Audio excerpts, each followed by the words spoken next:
All right. What's going on, everybody? You tell me what's going on. Well, the good news is Jonesy and Brown back another week. Yes, We sir. get to talk to Yes, the people sir. again. Yes, sir. The bad news is I What's the generally bad news? don't like it. I generally don't like to admit when I'm wrong. Uh-huh. You know I will admit to it when I'm wrong. Yes. I will give you that. And I think that's probably something that is something that you and I have in common. Because honestly, let's keep it real. You and I have not known each other that long. We've known each other for a couple of years. Mm-hmm. We've known each other for a couple of years, but there's something that I respect about you because it's something that I have myself.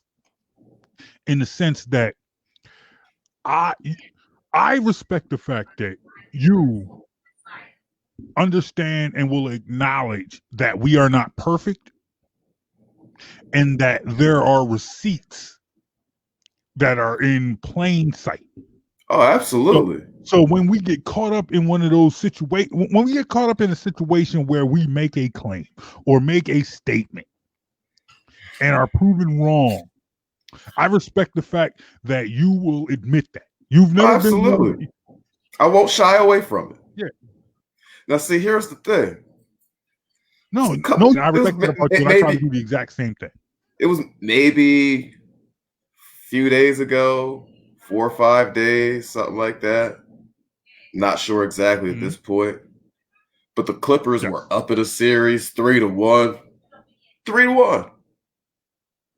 And I text you 3-1, and I one text point you yeah. saying that and this has been my pick from the start of the year. I stuck with my pick for NBA champions for the whole year. And I was feeling good about my pick. And then you should be, because they were probably up double digits in that closeout game. Oh, they were up 15 in the second half. Yeah, they were probably up double digits when I sent you. When I sent you that text, and then what? They lost, and then they played another game, and they were up 19. And they were up 19 in the second half, and they lost again. Then they played another game, and they were up again in the second half, and they lost again. Whoa! I'm seeing a trend here. Oh yeah, you were up 3-1 and blew the series. Blew the series with opportunity, with opportunities to win. With plenty of opportunity to win. There's plenty of opportunity to win. They should have won. At this point, I honestly still believe they were the better team. True or false here? There's absolutely no reason why it shouldn't be Clips Lakers other than the fact that they blew a 3-1 lead. No, they choked away a 3-1 lead. Let's say it right. They choked away a 3-1 lead. They choked away because that's the only reason it's not Lakers Clippers right now. Would you agree that sometimes the word choke is thrown out there too loosely? It is thrown away. Like sometimes you could just lose a game. Sometimes you're up against a better team. Sometimes you could play well. You miss one shot, people will call you a choke. No, that's not a choke. You just stuff happens. This was a choke. Like we'll get more into this. We might get more into this in this discussion. But there are people who will say LeBron choked every time he loses, and you and I know, especially you, because you fancy yourself as a basketball purist, and I respect your basketball act. Whereas there are people who will say almost every time LeBron loses, they'll say there's only one real choke on LeBron's resume, and that was in 2011 against Dallas in the NBA Finals. Okay. Where he really just looked disheartened, and you'd see him standing still in the corner, like on the baseline on the court half the time. Like that, I would call a choke. Like LeBron didn't seem like LeBron. His effort, his production, his performance all seemed to trail off in that series. That series, I'd say LeBron. That was a bad showing for LeBron. That was a bad look. But most of the rest of the time, he's just up against better teams when he loses in the playoffs. Well, but you admit that there have been times, plenty of times, because the fact still remains, LeBron has a losing record in the NBA Finals. And he's lost more times in the finals than he's won. But there are people who will say almost every time he has lost that he choked. No, there are people that will absolutely say that. Not true. Okay. But there are things that could be said about some of those losses, but choke isn't the word I would use. But you would call this what the Clippers did against the Nuggets. You would call that a choke. That's a choke. When you have a 3-1 series lead and a lead in the second half of every game, you have 3 All-NBA defenders. Yes. You have a 2-time Finals MVP, another multiple-time All-Star, and you can't find a way to put away one of those games. You have a multiple 6th Man of the Year coming off your bench. You have the reigning 6th Man of the Year coming off your bench. Those are 2 separate players, by the way. And all of this going for you, and you can't find a way to win 1 out of 3 straight games where you have a second half lead. That is a choke. So who does this reflect negatively on the most? Whose feet do you hold to the fire? Is this on Kawhi Leonard? Is this on Paul George? Or is this on Glen Rivers? Because I just want to, I'll put this out here now, early in the show. I am a firm subscriber to the Mark Zumoff philosophy. We're from Philly. There's only one Doc. So, do you put this on Doc Rivers? Do you put this on Kawhi Leonard? Do you put this on Paul George? Or is it something else? All right. Well, in Game 7, Kawhi Leonard had a terrible performance. Paul George had a bad performance.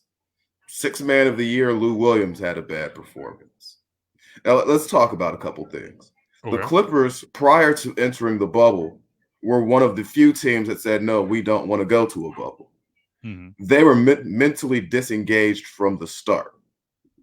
That is not something I want to see from superstar players. So you hold that against them.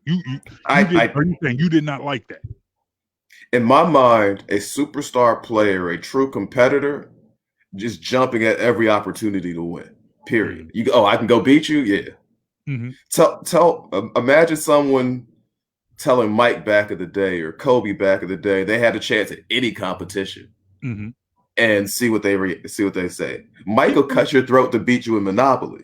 Keep it real. People will sit there and say, people will make the argument all day long that LeBron just did not have that mindset that a Kobe and a Mike had when it came to competition. I still don't think he does. But LeBron was ready to jump into this. I don't think he has the Kobe or Mike mindset, but those two guys were borderline psychopaths when it came to winning. Okay, but that does not mean LeBron is not a competitor. No. But what I'm saying is, even on something like this, okay, I'm not saying like this puts LeBron in the Kobe or Mike conversation as far as competitive nature. But when it came down to it, there was an opportunity to play, and LeBron was like, all right, let's do it. Let's go. Oh, yeah, you give Bron a chance to win. He's going for it. He's a competitor. Yes. He is a competitor. Let's not take that.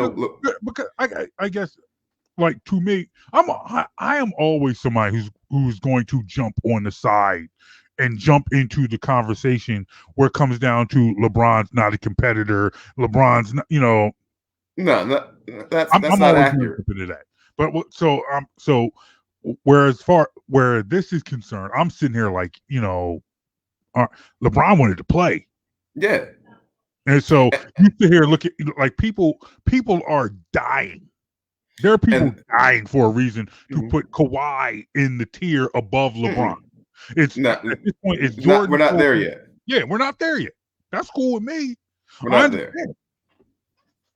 Does this further put does this loss, blowing a 3-1 lead in where you had closeout games where you had a double-digit lead in the second half and not closing out the series, do you use this as fuel as, okay, Kawhi's not LeBron? Well, for me, Kawhi was never LeBron. Kawhi is very good at a very, very, very good. He's a great basketball player. Gotcha. There are certain things he does very well. And then there are things LeBron does, Kawhi can't even come close. For example, putting the ball on the floor to create plays for his teammates. Mm-hmm. That is not a strength of Kawhi Leonard. Gotcha. And it's not really a strength of Paul George either. Mm-hmm. They're more so finishers, Mm-hmm. which what that means is you need to be running a more ball movement oriented system, or you need to bring in a true playmaker at the point guard. You know, one of those Rondo types who's not looking for their own shot, but they're great at setting everybody else up. Yeah. Yes. One of the two. Now, you don't have that real playmaker type point guard on the roster.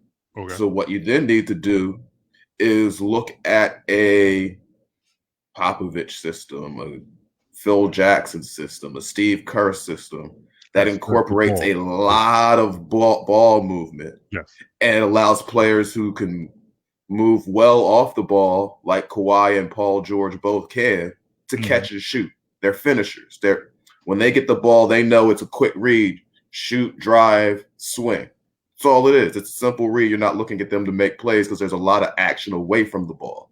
And the ball is just moving. Doc Rivers did not.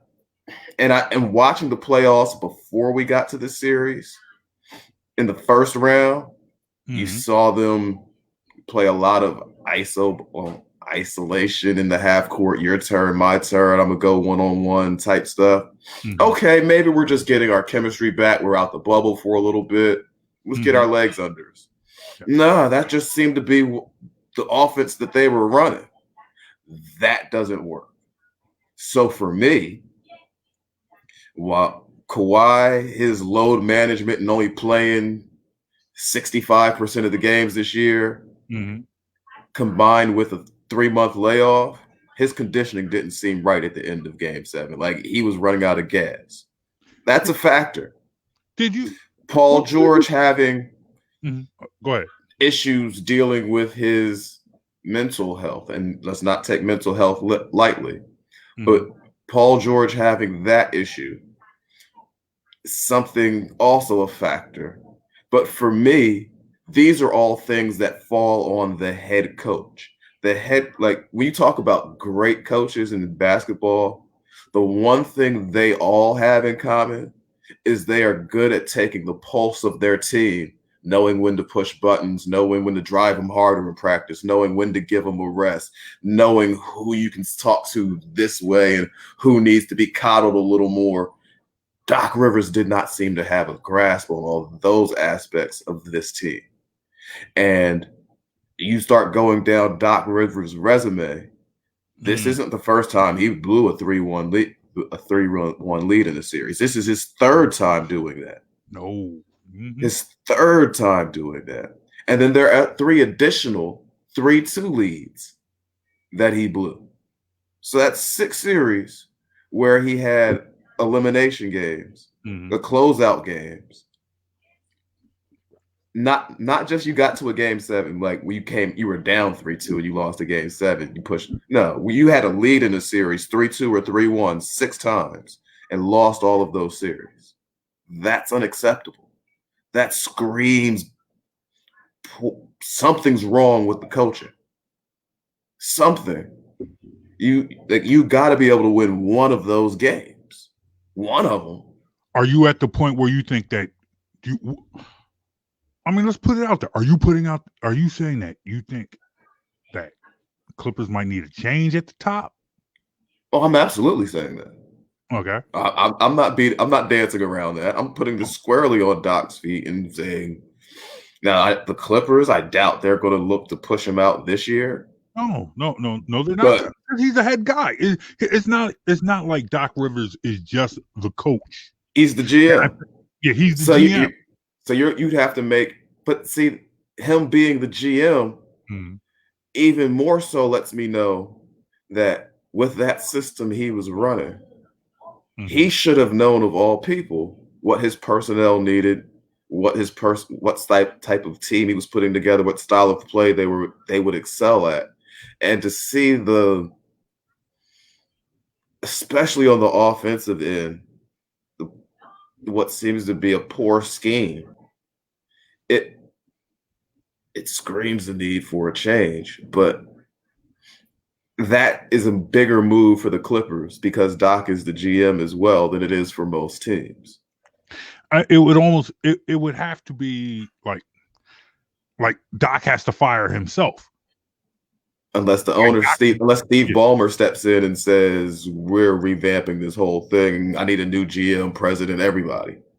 But I don't see that happening because the two of them are reportedly have a very good relationship at this point. They have a very good relationship, and I feel like that's a team built to win now. Mm-hmm. You don't fight unless you are in a situation where both the GM and the coach are completely inept. Like blowing a 3-1 lead in the second round, it ain't a good look. But it's not a good look, but it's not what you want to do. I feel like firing the GM and the coach is starting over. Mm-hmm. How do you sell Kawhi Leonard on that? To me, it's like, well, depends on who you bring in next. Mm-hmm. You can sell him on that with the rock because the roster is intact. Maybe you change a piece or two here or there, but you generally have a very solid foundation for a team. Yes. What has to change is the way that team approaches the game of basketball. But to me, but it's also like that ultimate win now coach is not out there. This is not like where you had Kobe and Shaq. You had Kobe and Shaq coached by Del Harris, Rudy, Tom, John, whatever. It's not where you had Mike coached by Doug Collins. Yeah, and you got to bring in Phil. But even then, like the difference between then and now, like Phil Jackson was still a relative unknown. Mm-hmm. So that Phil Jackson was Phil Jackson when the Bulls first brought him in. But when Golden State brought in Steve Kerr, they didn't know he was going to be Steve Kerr as a coach. Okay. But it worked. You got to take that chance sometimes. So are you saying that's what they need to do? Maybe they need to take a chance on somebody, or they need to bring somebody with a proven track record. My point is that guy with the proven track record is not out there right now. What I think they need There's to do. Phil Jackson out there to hire right now.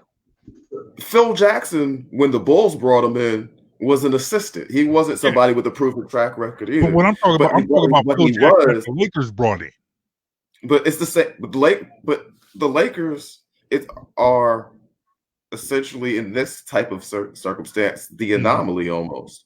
Mm-hmm. There aren't many proven championship level coaches out there. Period. Yeah, that's my point. Yeah. Miami brought in Pat Riley as a GM, and it worked. When the Knicks brought him in as a coach, he coached. He did coach. He was coaching for the Shaq D Wade championship in Miami. Yeah, that worked, but that's a rare thing for that to happen. To bring in a coach who you just know, this guy can do it. This guy. Most of the time, you have to really do your homework, really understand what type of system the coach wants to run, and have a real vision for your basketball team. So you just have to do your homework, do your research, and know who your guy is. And they also have to be able to deal with superstar personalities and keep them motivated and mentally engaged. Doc Rivers had guys leaving the bubble. He had got to, get some lemon pepper wings. He had guys from a strip club. Yeah, look. All right, I'm not good. We all knew what it was. Yeah, no. Let's put it out there because I feel like that also adds to the point that you are trying to make. It's not like he didn't go to he didn't go to Buffalo Wild Wings. You know, He didn't go to Hooters. He went to and let's also keep it real. Orlando and Atlanta aren't close. We're not talking. well, they're not that far. They're not that far, but they're not that close either. Couple hours. Couple hours. We're not talking Baltimore, Washington. More We're like not talking New more York like Philly, City, more like Philly, DC type trip. It's not that far. Not that far, but still, Philly to DC is 3 hours away. Philly to DC is 3 hours away. Philly to New York, 4 hours away. If you're in it's like if you're in a bubble in New York, you go down to Philly, yeah, okay, but that's still 4 hours. You had a guy leave the bubble to go to Atlanta. You're in Orlando. You had a guy go to Atlanta. This is not Philly and Camden. Well, in fairness, he didn't go to Atlanta to go to the strip club. No, okay. He attended a funeral. Mm-hmm. He just happened to go to the strip club while he was there. On his way home from the funeral, let me stop at the strip club and pick up some wings. Mm-hmm. Yeah, pretty much. Look.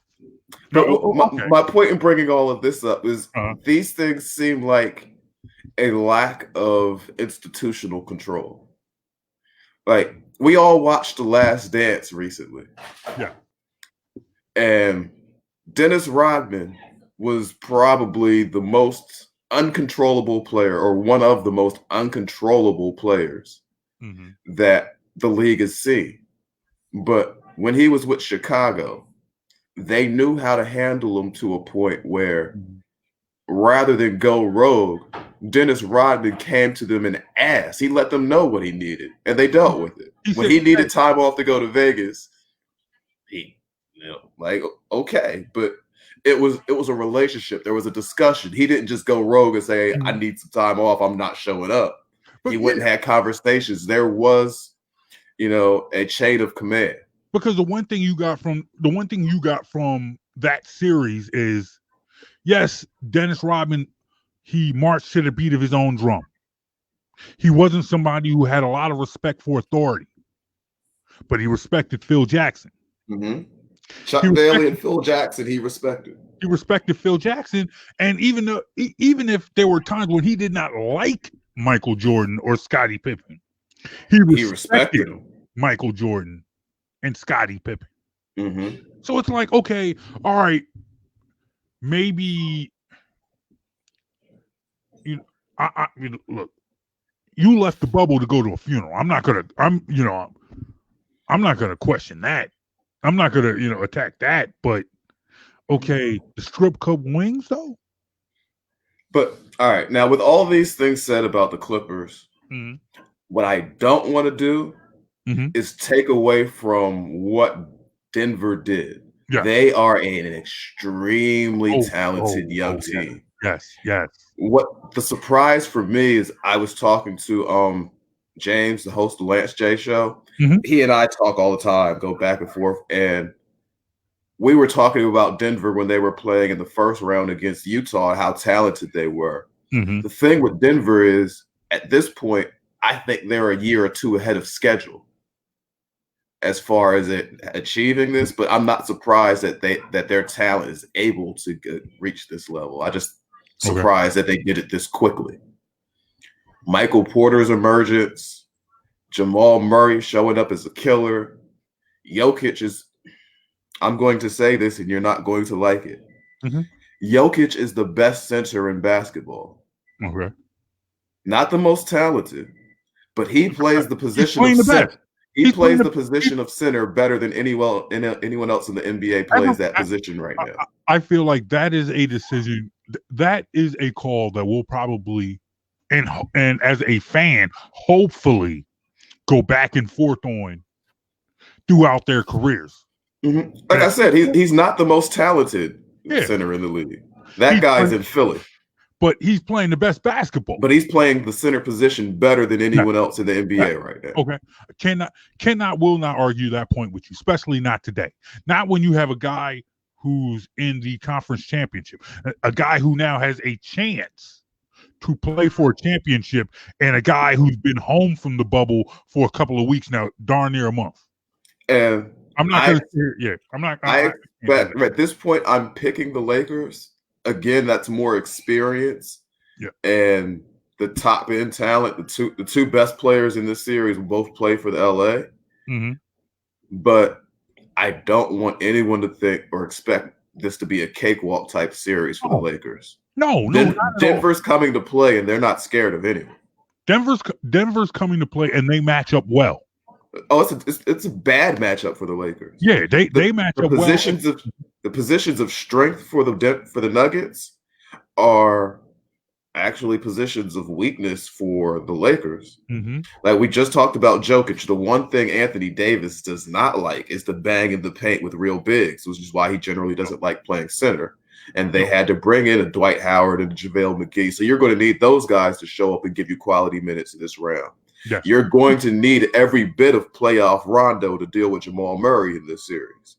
Those guys are going to be key for the Lakers. Now, they do have those guys on the roster. Playoff Rondo has been doing his thing. We didn't see much of McGee and Howard last round because of that Houston matchup and how the style of ball they play.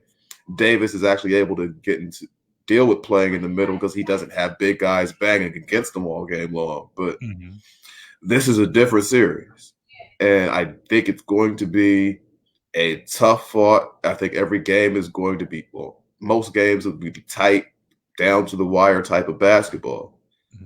And if you give Denver any confidence, watch out. So as we get into this series, give me someone on the Lakers, not named LeBron, not named AD, that you think will be a difference maker in this team. Rondo? Oh, Rondo, absolutely. Definitely. Because he's going to have the defensive assignment of dealing with Jamal Murray a lot. Mm-hmm. And he's the X factor, his decision making on the basketball court, his ability to take pressure off of LeBron by being able to handle the ball and make high level decisions, knowing where to go with the ball. LeBron, he's probably the best teammate LeBron's ever had at doing that. LeBron's had some great teammates, but at running an offense and setting up guys and putting everyone else in the right spot and decision making, Rondo is the best teammate LeBron's ever had at that aspect, where that would actually allow him to rest on offense, not play hard, but when you have to be the primary ball handler on every possession, that's taxing. You've seen that throughout LeBron's career. You've seen teams that LeBron is on. You've seen them put LeBron in the situation where he has to be the offense. Mm-hmm. You've seen it in Miami. You've seen it in Cleveland, and you've seen it with the Lakers. That's what Rondo brings. Rondo brings that situation where it's like, okay, Rondo can get you buckets if you need him to. If you need him to. He knows how to create buckets for everybody. Yes. When Rondo's on the team, when you have guys on that team that can get buckets, that can actually get buckets, Rondo will put them in a position to get that bucket. Exactly. Rondo's going to put LeBron in the opportunity because, I mean, we've seen situations where you've watched teams. You've watched Cleveland. You've watched the Lakers rely on LeBron to not only get buckets, but to create buckets for everyone else. Yeah, create you've watched them ask LeBron, okay, all right, and be a great defender. Go. Like LeBron in the past has had to play great defense, trigger the offense, and get buckets all at the same time. Having Rondo out there takes some of that pressure off of LeBron because he is a good defender on the ball and he's a great decision maker offensively. Agreed. So the way I see it, I'm looking at the Lakers probably getting out of that series in 6 games. 6 tough games. Lakers in 6? Is that is that your prediction? That's my prediction for that series. Lakers 6 tough games. Lakers pull it out. All right. Okay. I believe it. Not going to argue. In fact, I probably say this. In fact, not even probably. Let me be a little more manly about this. Yes, Lakers in 6. But yeah, I don't think it's going to be a cakewalk. Oh no. In fact, I wouldn't be surprised Denver wins game 1. I wouldn't be surprised at all if Denver No, wins game 1. I would think because I don't think Denver is the type of team. You talked about how young Denver is and They're how too young to know they're not good enough to win. yeah. So I think Mm-hmm. they're too young to get caught up in to get caught up in the momentum of to let the emotion of game 7, come back to haunt them in game 1. No, I don't think they're too young for that. Yeah, Denver's too young for that. They're the ones that say, "Hey, we just went out there and we sent Kawhi Leonard home. Mm-hmm. And Why can't we come out here they're pretty and much out there LeBron home?" playing with house money. We are not supposed to be in here anyway. What do we got to lose? Yes, So yeah, definitely. Don't give this team any confidence. LeBron needs to come out focused, ready to go, and have his team ready to go with him. Because you want to try to do what you can to deal with this team as early as possible in this series. Okay. Don't let them go to another game 7. Okay, before we walk away from this segment, I just want to get your quick opinion. Where do you put in the grand scheme of the grand hierarchy of the NBA? Where do you put Jamal Murray? Before the playoffs, he's a good player, Mm-hmm. but you hadn't really gotten a chance to see all of his game the way you're seeing it on the big stage right now. Yes. Right now, you got to look at Jamal Murray and say he's. And I don't think I've had time to actually rank this or anything, but just guessing off the top of my head, I guess he'd end up somewhere in my top 20 and probably one of the top 10 guys I'd want in late game situations. Okay. But overall, probably I'd put him at top 20 somewhere. Top 20. You put him ahead of Dame Lillard. Yeah, right now. Right now, you put him ahead of Dame Lillard. Okay. Because you remember, like going into the playoffs, Dame Lillard was the darling. That was the name. I love Dame Lillard's talent, mm-hmm. but having been with that Portland team for so long, you're starting to see Dame develop some habits where he's looking to play hero ball sometimes. Yeah. That's not conducive to winning. Maybe it's coaching, maybe it's team, but what I'm seeing from right now is Dame coming out looking for 50 every game. You're not going to win like that. Okay. All right. So look, we will see. We will see. Real quick thoughts. Eastern Conference. Everyone's talking about the Western Conference second round. Eastern Conference Finals got underway. Mm-hmm. Heat jumped out to the Celtics. Heat jumped. Let's take a quick break and we'll talk about that on the other side. We'll start out the next segment. Yeah, let's start out the next segment with that. Take a quick break. All right. Get right back to it. We will be right back on Jonesy and Brown. Well, he's Jonesy. I'm Brown. He's Brown. That is who we are. Remember, hit us up on social: Facebook, Instagram, Twitter. Jonesy and Brown. We got it all now. We've everywhere. We've half stepped on social media so many times before. We sat there. We had a Twitter page. Mm-hmm. We didn't have Instagram. We weren't on Facebook. Now we are officially. It's official. Jonesy and Brown everywhere. Jonesy and Brown are on Facebook, Instagram, and Twitter at Jonesy and Brown. Mm-hmm. Hit us up. Slide in our DMs. We won't we won't think less of you. All right, let's take this quick break. Let's take a quick break, and we'll be right back on Jonesy and Brown. We'll be right back.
All right, I'm back. I'm here.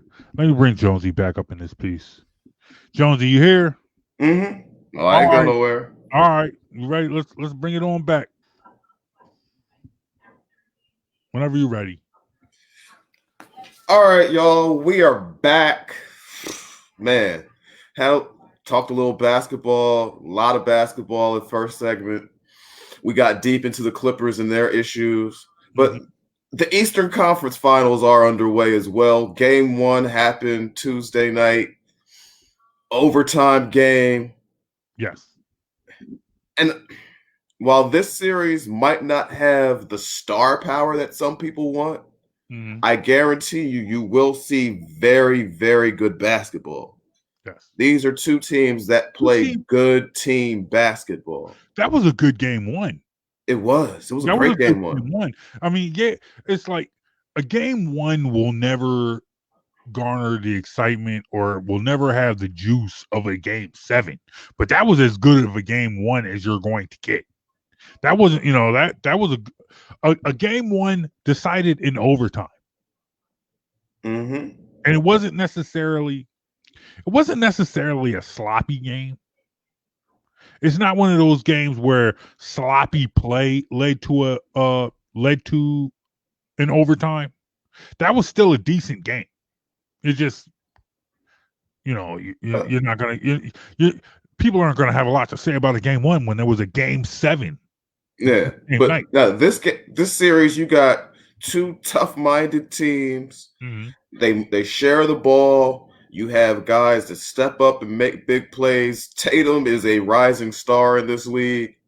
And for whatever people want to say about Jimmy Butler, he's one of the toughest competitors there is in this league right now. Yeah. In fact, he's got that dog in him. Oh yeah, definitely. Only people that got something to say about him is people in Philly because they don't like the fact that he's gone. People in Philly miss him. They see Jimmy Butler with an opportunity to play for an NBA championship. They see Jimmy Butler up a game in the Eastern Conference Finals.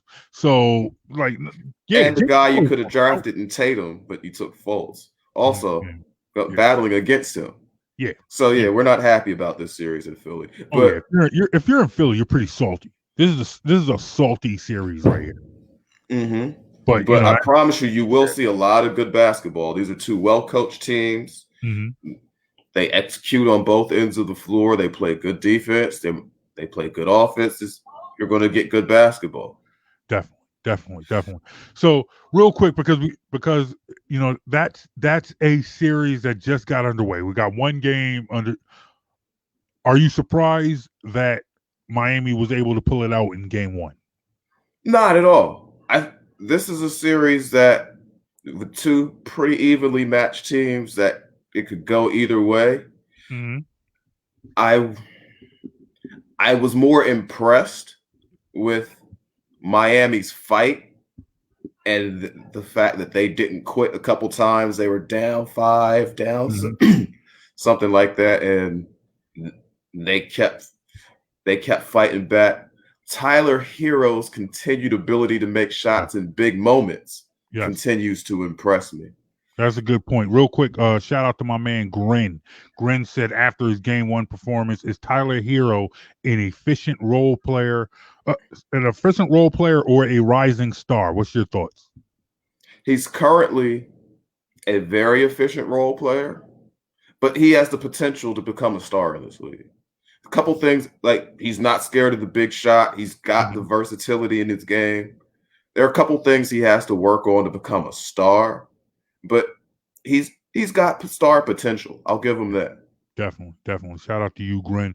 Remember, we do record this show and we do the webcast live every week on Facebook. Check us out. Oh yeah, if you got questions, feel free to send them our way. We'll try to answer you. Definitely.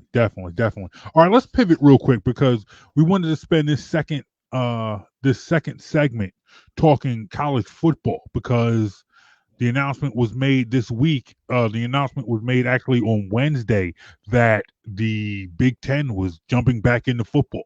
Big Ten had originally said that they weren't going to play football this season. Now it looks like there's going to be an 8-game season.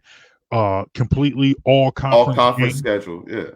So I'm a little torn because on one hand, I'm happy to see football back, but on the other hand, I am somebody who feels like, look, I don't want to see football back if it means exposing people to COVID-19. All right. And that's something that bothers me. But All right. I got some know, questions for you, JB. go ahead. Here. All right. Who was this year's number one NFL pick? This is number what is it? Bull from LSU. Quarterback. Plays for Joe Cincinnati now. Joe Burrow. Yep. Where do you think he would have been if he didn't play last season in college? If he just based it off his previous career, you think he's the number one overall pick? In the case of Joe Burrow, no. You think he's a top 10 pick? Top 10? Probably not. You think first round, maybe borderline. Mm-hmm. But that performance he put up at LSU his last year in college, nobody saw that coming the way he did. Everybody's looking at Trevor Lawrence, waiting on him and some other guys. Okay. But Joe Burrow made himself millions of dollars in that one college season. He technically didn't get paid, but he earned himself millions. He didn't get paid, but he got paid. He got paid. Okay. Like the difference between being the number one overall pick and being a second or third, fourth round pick, Carson Wentz probably made as much money in the last year of his rookie contract as Dak Prescott got his entire rookie contract. That's the difference between being a top of the first round pick and being a guy who goes in one of those later rounds. So the idea that these kids have nothing to gain by playing doesn't make sense to me. Yes, they are taking a risk, but a lot of people look at it like, well, there's no reason to play. There's nothing to gain. They're not being paid for it. They're amateurs. What are they doing? Mm-hmm. These guys have reason to play. I absolutely would not say that there's no reason to play. Mm-hmm. I wouldn't say there's no reason to play. But I feel like honestly, and I will be real, because, you and I, once again, we talk about being human. We talk about the fact that we're not paid analysts. So I will admit that my opinion on this has changed. When the debate about whether or not college sports should return, a couple of months ago, my take was, if you're not going to bring the students back, how are you going to bring the athletes back? How are you going to bring how are schools that are telling students to stay home saying it's cool for football players to come back? Hold on. Okay. I will admit that since then, my take on it has evolved a little bit, and I've changed. Whereas I think, okay, if you're going to bring the football players back, bringing them back to an empty campus might be the best thing for them. That actually might be the safest. An empty campus actually almost functions like a bubble for these kids if you're actually bringing them back to an empty campus. Yes, that's how I feel now. Where it's like, okay, all right, if the student body is home and you're going to bring your football team back. And also, to further that point, to me, I feel like, okay, let's do away with some unwritten rules. All right, you're bringing, football is, for most schools, football is a moneymaker. Absolutely, definitely for anybody in a Power 5 conference like the Big Ten. So we let off discussing when we start this conversation. Big money makers. Yeah, let's stop dancing around that. Okay. This isn't about there are many people who feel like, hey, you know what? Let the kids play. The kids want to play. Give them their freedom to play. Whatever. Okay. You know what? That's great. That's cool. But if that was the case, if you're saying you're bringing them back for those reasons, then that would let's stop dancing around the issue as to why you're bringing the football team back when you're not bringing the cross country team back. You Money. know? Yeah. But let's be honest about this. I mean, that's absolute. The motivation for the schools is absolutely money. Yes. But there are a couple things, and you won't hear me say this often, but there are a couple things the NCAA and college sports have done that actually make me feel good about their approach to how they're doing this. One, the NCAA approved a universal waiver. So any player who decides they don't want to play this year, opt out, whatever, you lose no eligibility. And that's a good thing. And the second thing is the schools didn't show up and say, we're playing football, you have to play or else. Agreed. So you make it a true choice for the players. You remember being a young man, 18 to 22 or so years old or so? It's a long time ago. But I mean, but I feel you. How would you have felt? You're training for whatever you've been the sport you've spent the last 10, 12 years, from Pee-wee sports up, dedicating your life hours every day, missing parties, and not hanging out with your friends, having to go to bed early so you can get up for those early practices, and you're wiped out and wear and tear on your body that somebody tells you, yeah, we're shutting it down. You don't even have any say in it. And it might cost you millions. It might not. We don't know. But you have no say in it. How would you have felt about that? No, I'd have been mad. Exactly. Like I don't begrudge players or players' families for wanting to play. And that's the thing. If you want to play or you decide you don't want to play, you want to opt out, as long as they make it a true choice for the individuals, which I think they have actually done, I'm good with playing. Let's play. But in the end, it's like, okay, let's stop dancing around the fact that let's stop dancing around the money aspect. Like, this is for money. Because it's like, look, because it's absolutely for money. Yeah. But when we say it's for money, let's realize one thing though. With these schools, a lot of these schools, football specifically generates so much income. It covers scholarships for all of your other smaller sports, your fencing team and your golf team and your swimming team and your wrestling team and all these other sports that don't make money.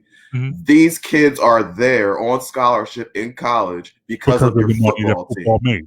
But then again, your buildings, your science programs, all the equipment and supplies they get, your meds, like all these, your pre-med students, your pre-law students, all these kids benefit from the money that your football team generates. So when we talk about money, it's not just saying, oh, this coach made $10 million, he's greedy. This money is being spread to a lot of places that does a lot of good for a lot of people. Agree, but I think that also speaks to the point, because it's like, all right, you know what? Hey, man, the fencing team ain't making that type of money. Golf team ain't making that type of money. Cross country team ain't making that type of money. Girls soccer team ain't making that type of money. The cross country team ain't making that type of money. So it's like, okay, here's a situation where you're right. The money that is generated from football, there's, in so many cases, the money generated from football can be is so great that it can be spread around to a multitude of resources. But it's like, okay, let's acknowledge that. Don't just make this about, hey, we're giving kids who wanted to play an opportunity to play. Because yes, you're doing that. But if it was a situation where, football was somehow generating the same type of money that cross country makes, if a team wanted to sit out, if a school wanted to sit out, they'd be sitting out. So to me, it's like, okay, now that you have schools where they have sent the student body home, student body is home. and you can bring the football team back, and the football team can operate in a system that will generate the school money, and you can keep students safe. That's what's most important to me. To me, if you can keep the situation safe. All right. Now, because, I have to ask a question. Okay, go ahead. We're talking about keep the students safe, and that absolutely should be a priority. I'm being clear. Safety should be a priority. Safety first, okay. But at what point do we look at these students and say, these are young adults, not kids? They should have some say in it. I believe that if they decide they want to take the risk, these are young adults. They can take risks going to war. Why can't they take risks to try to make bet on themselves playing football? I guess if that is the situation, if that is the situation, then that introduces the debate of amateur versus professionalism. But that's for me that's why I'm not even going with the amateur versus pro. I'm just looking at the point where these are actually young adults. They legally have rights and should have a choice in the matter. I just didn't like the decision being made for them without them having a voice. I mean, but then again, that's the world we live in. You know, places that we want to work make rules for us. So we can't sit here and say, hey, you know what? I mean, because the choice is, like, if I don't like the rules that my job has made for me, the choice is, hey, man, if I want to stay employed by this place. But if you generated the type of money for your job that Ohio State football generates for that university, you'd get a choice. I would get a choice because I mean, honestly, and I'm not trying to go this far down the tangent, but we talk, we've talked about before, like in professionalism, especially with so many professional sports teams taking these social stances. And we talk about how players are directly responsible for making owners millions. So therefore, that's why they have the say that you and I might not have at our jobs. So I mean, honestly, okay, that's something that you work into it. If you want to say, yes, that gives them more that gives them more say. Okay. I mean, I feel you. That's the way of America. We know that. If you're $1 million generator, you get more say than the $1,000 generator, and he gets more say than the $10 generator. Yeah, that's just how it works. And that's where you find Jonesy and Brown right now. The $10 generators. That's what. Shout out to my man Reem. Reem said the problem is players are disposable. You're absolutely right, especially in college. I mean, that's the nature of football. You're probably in an ideal situation. In the perfect world, NFL players are disposable. And the NFL has done, and football in general as a sport, unlike basketball, specifically even baseball to some extent, has done a great job of making sure the name on the front of the jersey always matters more than the name on the back of the jersey. Yes. They market teams. They rarely market players. Yes. Rarely. You have to be a superstar player for the team to push you even close to as much as they push the team name. Yeah, you got to be a team.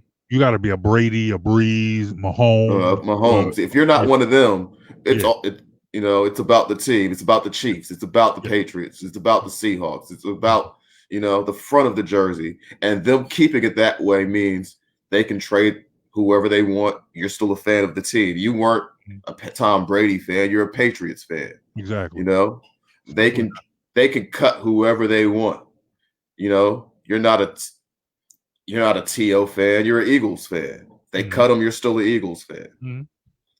All right. Reem said every player is disposable, though. If LeBron died, they commercialize somebody else. You're absolutely right. He is absolutely right.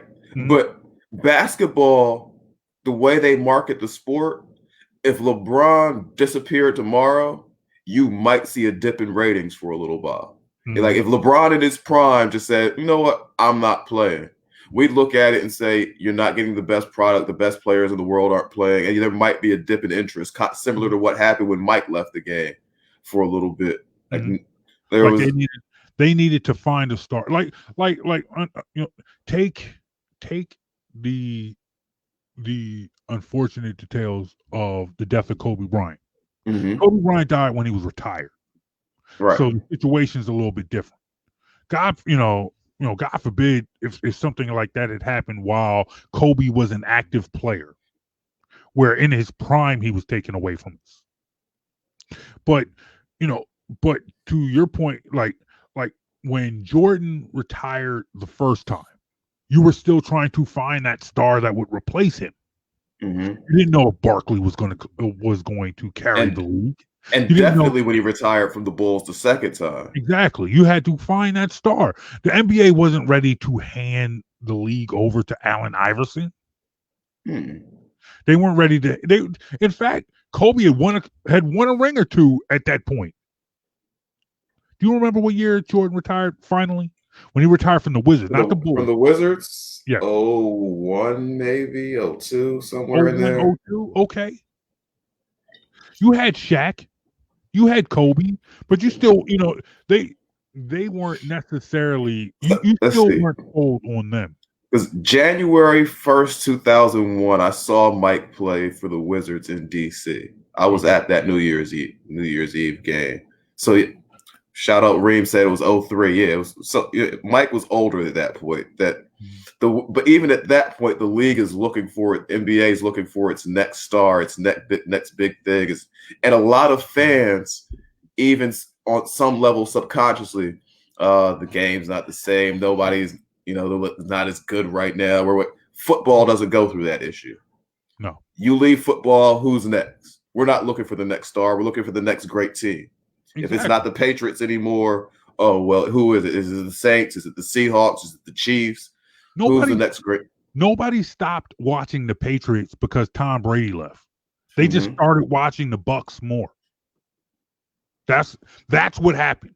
The Bucks generated more interest. The Patriots didn't necessarily generate less interest. Right. Because the show must go on, because it's about the team. Mm-hmm.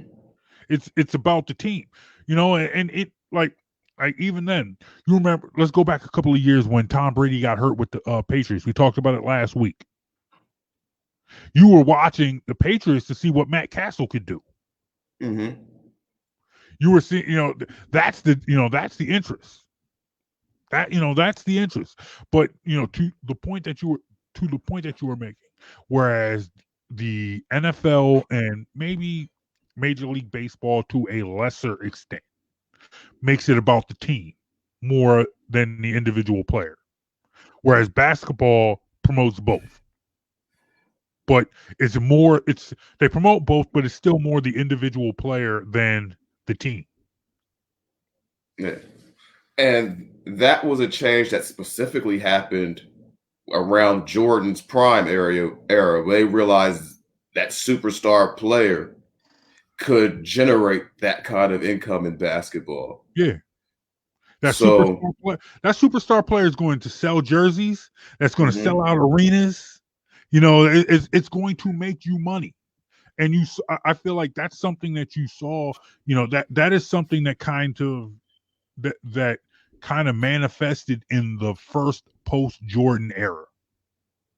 Yeah. Whereas owners were starting to see that, hey, you know what? Championships don't necessarily make you money.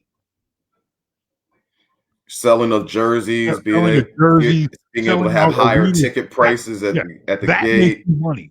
So if you have a player that's going to sell a whole bunch of jerseys, sell out your arena every night, you're good.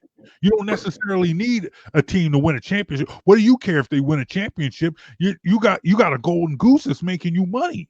Exactly. With the NFL, I don't care who leaves. Give me the next guy, and we're going to keep it moving. Yeah, definitely. But even that, so now you have teams coming back. Like you said, the Big Ten's coming back. Are you on board with the decision to come back? I am. I'm okay with it. I know a lot of people have feelings, it's not worth it, these things and the other. But I think at this point, at the time where they're making the decision, we've heard enough of the information. Like the players should be informed at Mm-hmm. this point. They should have had time to give thought to their decision making. Mm-hmm. And if they decide to play, that's their choice. I'm good. I'm good with it as long as it was a true choice for the players, not, oh, you sit out, you lose your eligibility and your career is messed up. They give them allowing the players to have that option to not lose eligibility if they sit out this year, allowed it to be a true choice in my mind. And because of that, I'm good with it. I hear what you're saying, but there are things that give me an uneasy feeling. You're thinking of them Or as students and kids. no, These are young. These are young adults. not necessarily students and kids, because yes, you know they are young adults, and well, I'll put it to you like this. You know, when we get into it with certain fans, you know, fans that might agree, might disagree with what we say. What is your assessment? What do you say about some people who come up with who come at us, the two of us, with your Twitter hot takes and I certain, mean, I never care if someone disagrees with me. Yeah, so no, what? but I understand. But there's something that you normally say. You say it about people. What People are dumb. Exactly. So it's like, yeah, you know what? I understand the nature of. But people being dumb shouldn't negate their choice. You should have the Okay. right to choose to be dumb. Okay. No, I understand that. But it's like, okay, you want people are going to be people, and they're dumb people out there. Mm-hmm. You know, But because they have the right to be dumb. because right now, what jumps out to me is the story coming out of LSU. Story coming out of LSU. Almost the whole team has had it. Where he says almost his whole team has COVID-19. Mm-hmm. And the coach said basically, "Hey, I thought it was like the chicken pox, where you get it." And I mean, that is actually a theory that's been floating about immunity, which is a reasonable assumption with the way the body's immune system works and most diseases work, that you'll have some sort of immunity after being exposed to it. That being said, it's too soon to really know for sure whether or not that theory works. But what did interest me about that, and why I found that part of that part of the article I was reading interesting, was there's a little side note in the way the SEC is running things. If you've been diagnosed with COVID, do your quarantine and come back. Once you're given the clear, you don't have to be tested again for 90 days. Mm. So the fact that the majority of their team has it now, LSU can stop testing during the season. Mm-hmm. Essentially, they have no reason to lose any players during the season now. Mm-hmm. So it's almost like the herd immunity thing is good for the team at that standpoint. That was the detail that caught my mind about hearing that story. It was that little caveat that you don't have to test anymore. Yeah, and I think as you said, the way this is being handled puts the onus on the individual to be smart about how they handle it. Mm-hmm. But what do I always say? Individuals can be smart. People are dumb. Individuals can be smart. People are dumb. Yeah. And it's like, for me, and thank the Lord, I'm in a situation where this is not my reality today. But yeah, at this point, you're allowing people to make individual decisions. Mm-hmm. Of course, there's pressure from the team, your teammates. Oh, you show it up, you play. But if you can't handle that, I'm not sure how bad I feel for you if you can't handle a little peer pressure. Yeah. Shout out to real quick. Shout out to Reem. He said, "I don't think most people care." You're absolutely right. People don't care because it's not their child. It's not their son. You're absolutely right. People don't care when it's, if we have learned one thing over the last few years, and granted, this could be true about society as a whole the whole time. People don't care about issues when they don't identify with them. It's not just son sitting there. It's not just son with COVID. What do you care? I want to be entertained. I don't care if that kid has COVID. Mm-hmm. What do I care if half the LSU team has COVID? My son ain't on that team. So yeah, I granted I got it. I get it. To me, I that left an uneasy feeling. But in the end, like you said, people should have their choice. If you have their choice, all right. If you have your choice, you choose to play and you get it. I guess it's in the end, it's on you. Mm-hmm. In the end, it's on you. Yeah. But you tell me what you think. Hit us up, Facebook, Instagram, Twitter. You heard us say it before. We're finally on all forms of social media. We did it, y'all. We now have a Facebook, Instagram, and Twitter page. Make sure you follow Jonesy and Brown, because my name is John Brown. Over there from his crib, from the Jones cave, is Mike Jones. All right. Hey, real quick before we take a quick break. I heard back in the day they ain't want you. Is that true? I mean, if you go way back, they ain't want me back then. Like back in the day when you was rocking a do-rag with a headband over top, and you was wearing a real big white t-shirt with a velour sweatsuit. I heard back then they ain't want you. I don't remember them days. But... Yeah. I'm sure there are pictures out there. But now that you've traded all that and you got the fitted suit, you looking good. You dress professional. Now you hot. What happens now? They all on me, baby. All of them? All of them.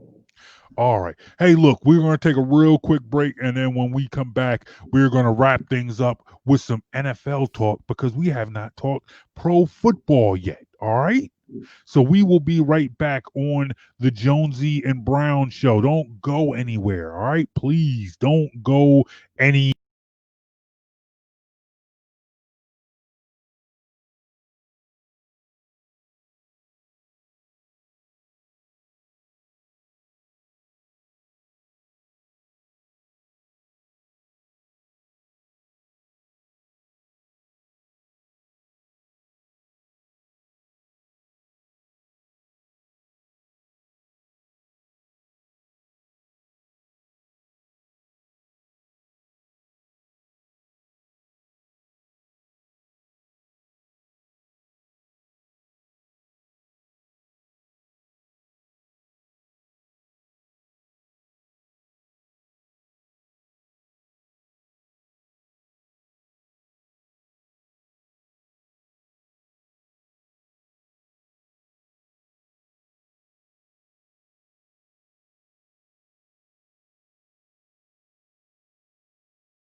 Then you're going to eat the fish. Okay.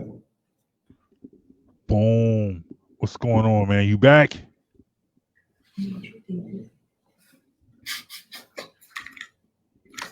is not in my bag. Yo, I don't know what's going on at your crib, but I heard somebody talking about fish. That's changed the whole conversation. Oh, yeah. I know we've been doing all this whole social distancing thing. Fish or wings, one or the other. Oh, we talking fried fish or baked fish? I mean, either way, fish is a go. But let me know, is it fried fish or baked fish? We're not broadcasting right now. It's just me and John. He's the only one that heard you. I would have been talking to you if we were broadcasting right now. All right, we about to start though. We about to jump back on here. But yes, that's what I was saying. We were picking you up before. But yeah, we're about to start again.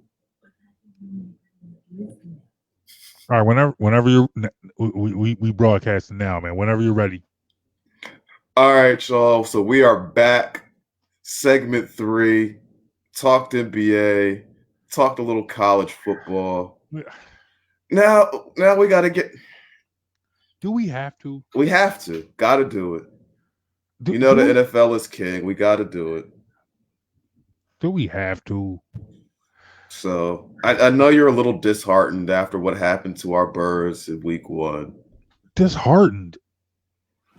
But the truth, there are reinforcements coming. I mean, let's be real. Are Philly fans ever disheartened? Like that just seems like Okay, no, they're just mad. a term. That's true. They're not disheartened. They're just mad. Yeah. If Philly fans ain't disheartened, we ain't disheartened over that week 1 loss to the Washington football team. No, you're just mad. It's different. Yeah, you're right. That's a poor choice of words. We're angered. We are absolutely angry. We are angry at the fact that the Philadelphia Eagles jumped out to a 17-point lead. And let me tell you something about that game. I'm glad that I have this week to vent. And, I talked about this on our sister podcast, Green Over Everything. I talked about it with Javon Alford. Shout out to him. I said, one of the things that stood out to me, and it's small, but it stood out to me, that coming back from halftime, Pam Oliver was doing her report.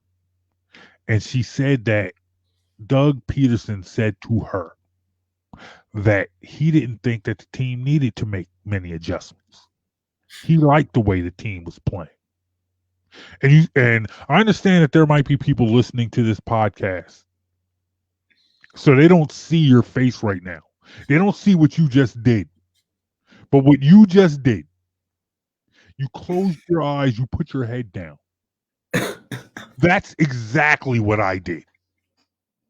We were up 17-7 at the time, and when Pam Oliver said, and I'm sitting here to myself, and let me be honest, I'm sitting here because I feel like there's part of me, because I've been in these conversations before, and I didn't say anything publicly at the time because people are going to say, why are you putting so much into the television sideline reporter's report? It's not so much her report as it is the words coming from your head coach. Yeah. Like, sideline reporters can report a lot of stuff that's irrelevant to the game or not, but when your coach says certain things, it was almost like when Doc Rivers says, yeah, I don't need to make a motivational speech. Nah, dog, you need to keep your team motivated. That's your job. Yeah. That's your job. Keep the team motivated. You look at how that first half ended in the Philly-Washington game. There was a turnover that led to a touchdown. You're up 17-0 with under 2 minutes to go, I believe. Yes. You turn the ball over. They score a touchdown. Momentum is in Washington's favor. Washington has momentum. What do you mean you don't need to make any adjustments? What are you talking about? You're not a turnover and giving up a touchdown going into the half. There are definitely things we need to fix. Yes. But I'm going to tell you what I saw. Okay. There was something I saw that game that, how can I say that caught my attention. Okay. First half, I believe it was the second quarter, Carson Wentz connected on a deep ball with the rookie Jalen Reagor. 54 yards or so downfield, big play, beautiful deep ball throw, nice over the shoulder, track the ball, bring it in by the rookie. Good catch. After that, prior to that, Carson Wentz seemed to be trying to get the ball out of his hands, take what was there, use his tight ends, use the short throws, use the middle of the field. We're just going to get the ball downfield to do what we do. After that, once he had success on the deep ball, it seemed like he was almost searching for the big plays again. Like he was looking, like the tight ends and the underneath stuff was no longer an option. I'm just looking for the big play now. You saw him take multiple shots to Reagor, a couple to Jackson downfield, almost on consecutive plays. And it's like that taste of success with Reagor was almost a poison pill for Carson in that game. Because now he's back to holding the ball, looking to, if I just shake off this one sack, I can get it downfield now. Like, nah, just play the game, Carson. Carson has a little bit of hero in him. Yes. like it or not, as talented as he is all the positive attributes, all the positive things you could say about Carson, that is the one thing that you could point to and say, yeah, but he does have a little bit of that hero in him where he'll hold the ball longer than he should, thinking I can make this big play. And it's great to have the confidence, but you can't do it all yourself in football. You got to know when to get rid of it, when to use your teammates, just take what the defense gives you, get the yards and keep it moving.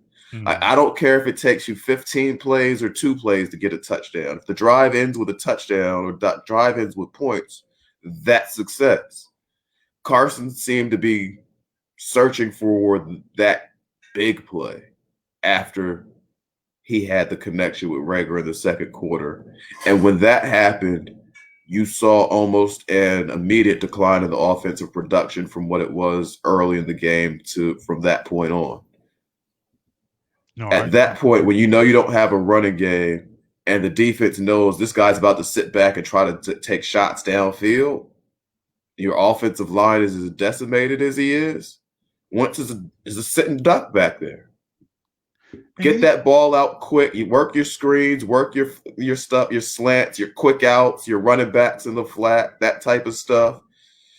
Make the defense commit, make it come up, and then you bait them. Then you can use your speed again, be a little more judicious with your shots downfield. I can't do it first down, second down, third down, and think that's going to be successful. So that was a trend I noticed during that Eagles game week 1 that bothered me probably the most. The offensive line I could look at and be like, well, we're missing 3 projected starters and then Driscoll, who started at right tackle, I believe, he ended up going down as well. So you're missing now 4 offensive linemen. That's a bad situation. You're missing your starting running back. That's a bad situation.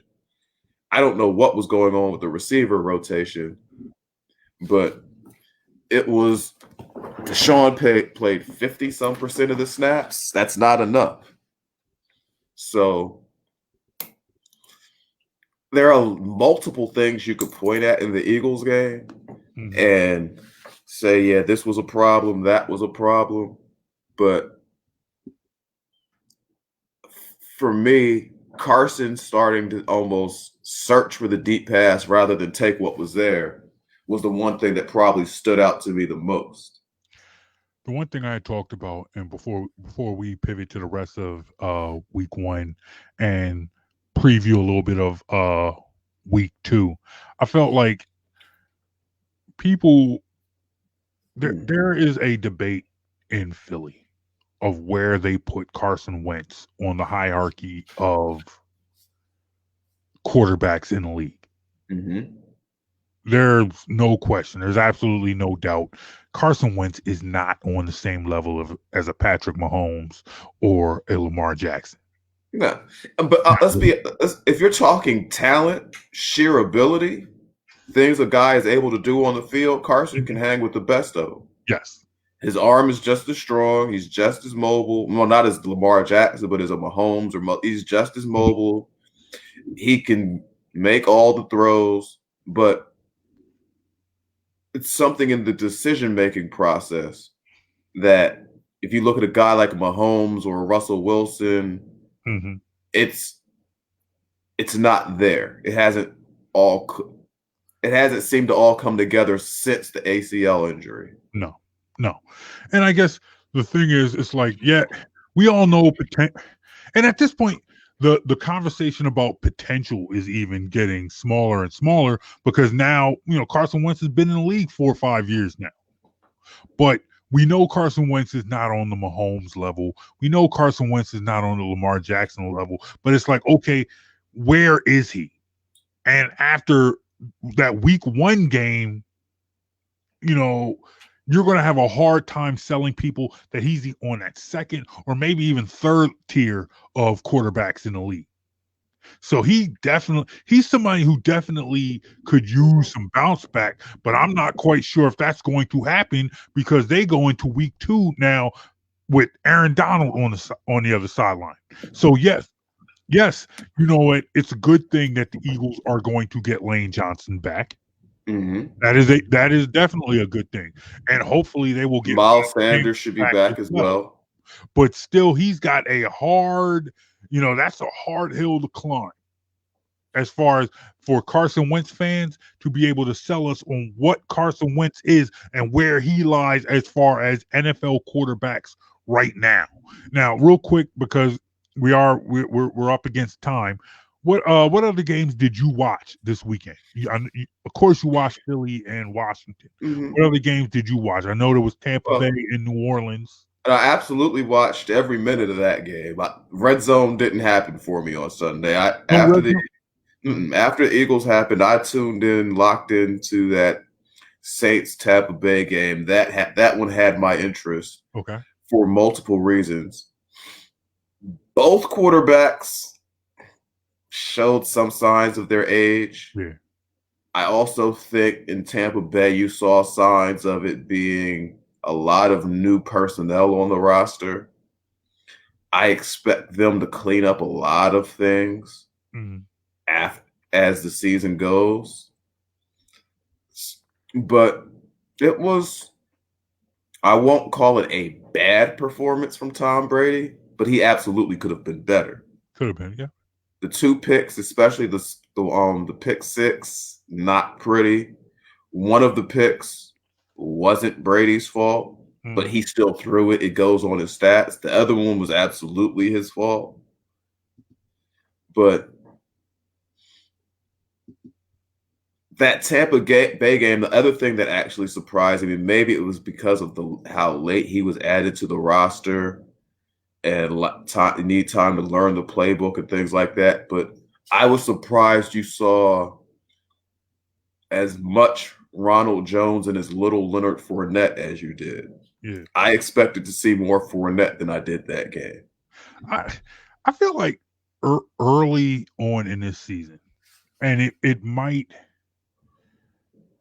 it's something that that will probably change as the season goes on. But I feel like I'm surprised with the lack of respect put on the name of Leonard Fournette. Here, let me make the point, because I want to hear your opinion, because it's one thing. I just have one word. I only have one word for you for that. Jacksonville. But that's just it. It's like, okay, Jacksonville had him, and they couldn't find any takers for him. They cut Leonard Fournette. And to me, that's surprising. And then you come into this week, and it's like, okay, I understand it's Tom Brady. I understand that you're now lining up the GOAT at quarterback if you're Tampa Bay. But to me, I feel like he's 43, 42, 43 years old. If there was ever a situation where you want to ease him into the game, you have a workhorse running back. I agree. I agree completely. Is a between the tackles, run the ball down your throat type of guy. If there was a situation that called for that, it's like, okay, here, let's put this on Leonard Fournette and let's ease Tom Brady into this situation. I agree completely, which is why I started out saying that was my biggest surprise in that game. Was I expected to see more Fournette. I thought, now, granted, with the multitude of weapons you have in the passing game down there in Tampa Bay, there are guys that want the ball. Bruce Arians being the type of guy he is, he's going to want to push it down the field, spread the ball around. But I absolutely expected to see more out of Leonard Fournette, more carries, even if that meant less Ronald Jones, not just less pass. If you take his Fournette's touches from Ronald Jones rather than the passing game, I still expected to see more out of Fournette that game. And I think we will going forward as the season progresses, as he learns the play calls, he learns Tom Brady, and where he can, and that's the thing with Tom Brady. He's not a mobile quarterback. His escapability is limited. So you do need your running back to be able to pick up blitzes and understand all those things in the passing game, not just take the handoff, run up the middle. There's more with the quarterback who's a statue in the pocket. Your running back has to absolutely understand the playbook and those type of things to be a full functioning part of the offense. So I get that there are some limitations, but I thought we'd see more. All right. And I think we will see more going forward. All right, moving forward real quick. Week 2, probably the big game that jumps out at me. You got New England and Cam Newton, who once again I just want to piggyback off what I said with you guys last week with you and Matt. I don't understand how people actually thought Cam Newton was garbage. Cam Newton looked good. Mm-hmm. Cam Newton looked good. You remember me? I think we said they still have the best coach and the best quarterback in that division. Well, you got New England flying out west Sunday night to play Seattle. That's probably the best game on the schedule. Expect Seattle to win that by 10. You think? Okay. You also got Baltimore at Houston. Houston looking to bounce back. You know, Houston's off to a rough start to this season. Yeah. They had Kansas City in week 1. Now you got Baltimore. They're about to get blown out again. They're going to lose this. They're going to lose this one by at least 2 touchdowns. You think so? Mm-hmm. All right, real quick. Also, our Philadelphia Eagles at home got Washington.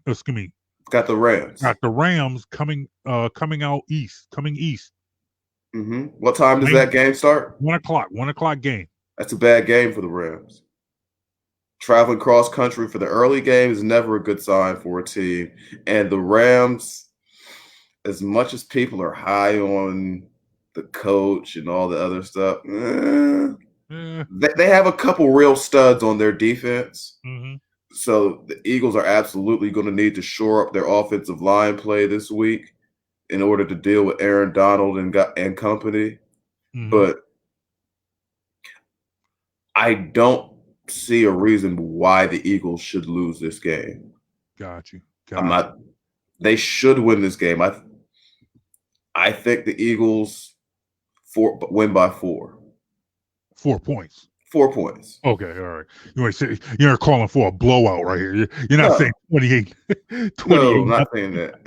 I'm saying they win by 4 points. Okay, not 4 scores. I got you. All right, once again, tell us what you think. Hit us up on social media. Facebook, Instagram, Twitter, Jonesy and Brown. All right. We're here, y'all.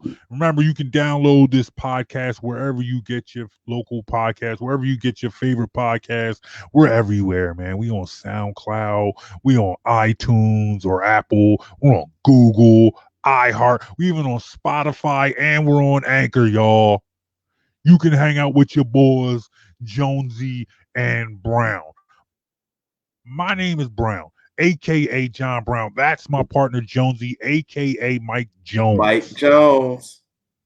Who? Mike Jones. Not Mike Jones. Not Mike Jones. He used to hang out with Paul Wall and not the rapper. Not the rapper. Not the football player that made the game-saving tackle for the Rams against the Titans in the Super Bowl. None of them dudes. None of those dudes. Not them. On the other. Nonetheless, I still heard that it's true that back then they ain't want you. Now I'm hot though. Well, what happens now? They all on me, dog. All of them? All of them. All. Hey, y'all. Thank you for hanging out with Jonesy and Brown. We'll catch you all next week, y'all. Peace. Peace.